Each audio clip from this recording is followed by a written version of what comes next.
Fala galera, Tio Toby na área, chegando com mais um vídeo da nossa sequência, o quinto vídeo da playlist Guerra Fria. Agora o momento mais próximo do Holocausto Mundial, do apocalipse da humanidade. Estamos falando agora da crise dos mísseis em Cuba. Esse evento é interessante, então fica ligado. Sem dúvida alguma, o momento mais tenso de toda a Guerra Fria foi a crise dos mísseis em Cuba. Essa crise ocorreu entre os dias 16 e 28 de outubro de 1962. Durante 13 dias, a humanidade esteve a um passo da aniquilação. Estados Unidos e União Soviética, por muito pouco, não acionaram suas ogivas nucleares. Mas afinal, que crise foi essa? Tudo começa em 1959, quando um grupo de guerrilheiros cubanos liderados por Fidel Castro e Ernesto Che Guevara aplicam um golpe ao ditador cubano Fulgêncio Batista e instalam em Cuba uma violenta ditadura. Esse fato histórico é conhecido como a Revolução Cubana. Até a Revolução Cubana, Cuba era aliada dos Estados Unidos, sendo os americanos os principais parceiros econômicos da ilha. Como Cuba é uma ilha localizada no Caribe, a uma distância aproximada de 150 quilômetros dos Estados Unidos, é claro que os americanos não aceitariam a existência de um país comunista tão próximo do seu território. Por isso, os Estados Unidos começaram a planejar, através de sua agência de inteligência, a CIA, uma forma de tirar Fidel Castro do poder ou até mesmo assassiná-lo e restabelecer o capitalismo na ilha. Olha só, se você joga aí Call of Duty Black Ops, você sabe do que eu tô falando. Lembra lá da fase que você tem que matar Fidel Castro? Pois é. Por isso, em 1961, foi criada a Operação Mangusto. Nessa operação, um grupo de exilados cubanos foram armados e treinados pelos Estados Unidos e enviados para Cuba, desembarcando na praia da Baía dos Porcos. Os americanos não participaram diretamente da batalha. A função dos militares dos Estados Unidos era fornecer apoio logístico. No entanto, essa ofensiva foi um retumbante fracasso e Fidel Castro conseguiu se manter no poder. Sabendo que os Estados Unidos não iriam desistir de tirá-lo do poder, Fidel Castro se aproxima da União Soviética e pede ajuda para o presidente soviético, Nikita Khrushchev. Após essa aproximação com a União Soviética, houve uma radicalização ideológica em Cuba. A Revolução Cubana passou de uma revolução de caráter nacionalista para uma revolução de caráter socialista, algo muito mais perigoso. Até aquele momento da Guerra Fria, os Estados Unidos mantinham-se em vantagem em relação à União Soviética, pois os americanos possuíam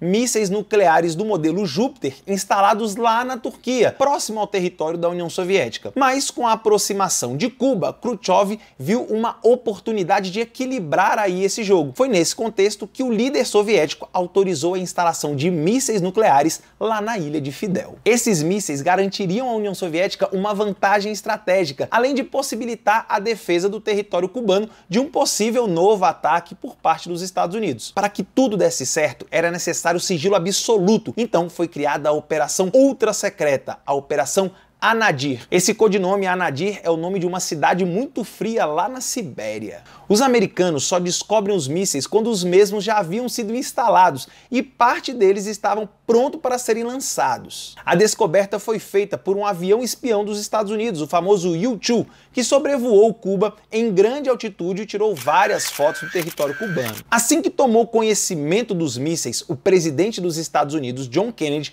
ordenou que as Forças Armadas Americanas colocassem Cuba em quarentena, que na prática foi um bloqueio naval a Cuba para impedir que novos armamentos e tropas soviéticas pudessem entrar na ilha de Fidel. Também fez um pronunciamento ao povo americano, transmitido por rádio e TV, onde ele revelava aos americanos o ocorrido. Nesse pronunciamento, o presidente Kennedy afirmou que não iria tolerar a permanência desses mísseis em Cuba e que, se fosse preciso, iria invadir a ilha. É nesse momento que Estados Unidos e União Soviética estiveram muito próximo da guerra. Os militares norte-americanos pressionavam o presidente Kennedy a lançar o primeiro ataque, o que certamente destruiria Cuba, mas daria início à Terceira Guerra Mundial, a guerra nuclear. Qualquer erro, equívoco ou acidente poderia dar início a essa guerra. Se você quer ter uma ideia do que foi essa crise, recomendo que você assista o filme 13 Dias que Abalaram o Mundo. Ele é sensacional e perfeito para você perceber esse momento de tensão. Essa crise só começou a ser resolvida quando negociações secretas foram iniciadas e os americanos tiveram que fazer grandes concessões à União Soviética. No entanto, no dia 27 de outubro, a crise chegou ao seu auge, quando um avião espião dos Estados Unidos que sobrevoava o território cubano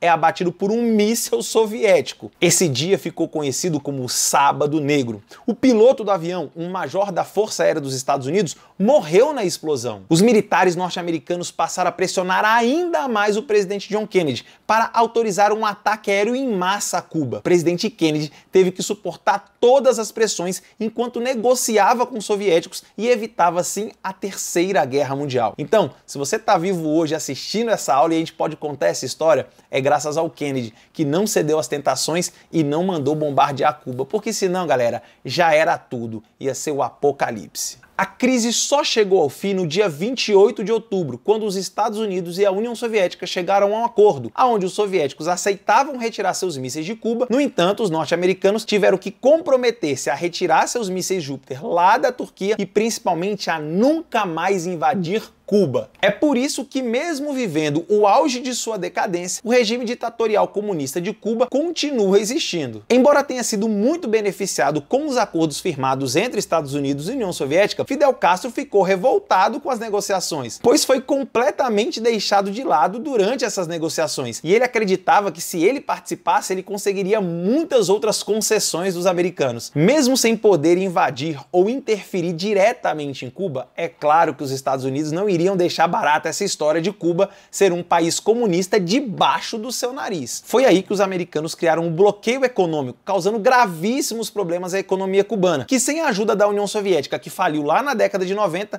não consegue se manter com suas próprias pernas. Pois, como diria a ex-primeira-ministra britânica, a dama de ferro Margaret Thatcher, abre aspas, o socialismo dura até acabar o dinheiro dos outros. Mas isso aí já é um assunto para um próximo vídeo. Bom, chegamos então aqui ao final do nosso quinto e penúltimo vídeo da playlist de Guerra Fria, falando aí sobre a crise dos mísseis. Então, se você ainda não é inscrito no canal, se inscreva, deixe seu like, ative as notificações, se possível me segue lá no Instagram, lá no Facebook e deixe um comentário aí se você quiser. Se eventualmente você não gostou do vídeo, pode deixar um dislike aí, que eu vou entender aí com esse feedback de vocês. Galera, ó, não deixe de ver o próximo vídeo, ele tá chegando aí. Um grande abraço, forte beijo e fui!